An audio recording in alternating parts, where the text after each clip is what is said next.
இப்போ நீங்கள் லைஃப்பில் நல்லா இருக்கணும், அதுக்கு சில விஷயங்கள் நீங்கள் பண்ணணும். அந்த விஷயங்கள் உங்கள் ஸ்கூல்லையோ இல்லை நீங்கள் படித்த காலேஜ்லேயோ இல்லை உங்கள் அப்பா அம்மாவோ உங்களுக்கு இது வரைக்கும் சொல்லி கொடுத்துருக்காங்களா பாருங்கள். இதுக்கு ஆன்சர் வந்துட்டு என்ன அப்படின்னா பெரும்பாலும் இல்லை அப்படிங்கிறது தான் வரும். அப்போ நம்ம என்ன பண்ணணும்? அப்போ நம்ம ஒரு நல்ல வாழ்க்கைக்குள்ளே நீங்கள் போகணும், பிரச்சனையிலேருந்து வெளியில் வரணும் அப்படின்னா நீங்கள் படிக்கக்கூடிய ஒரு ஆளாக மாறணும். டெய்லி ஒரு சாப்டர், ஒரு நல்ல புக்கு. இப்போ நீங்கள் என்ன பிரச்சனையில் இருக்கிறீங்களோ அதிலிருந்து வெளியில் வரத்துக்கு நீங்கள் மார்க்கெட்டில் நீங்கள் கவனித்து பார்த்தீங்க அப்படின்னா நல்ல புக்ஸ் வந்துட்டு செல்ஃப் ஹெல்ப் புக்ஸ் வந்துட்டு இருக்கும்.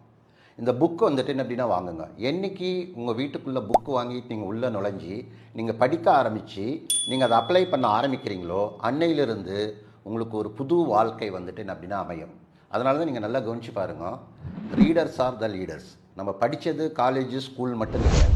நம்ம வாழ்க்கையை நடத்தக்கூடிய கல்வியை நம்மளாக தான் வந்துட்டு அப்படின்னா கற்றுக்கணும். அதுக்குண்டான வாய்ப்பை உங்களுக்கு கொடுத்தீங்கன்னா மன மகிழ்ச்சியான ஒரு வாழ்க்கைக்குள்ளே நீங்கள் போகலாம்.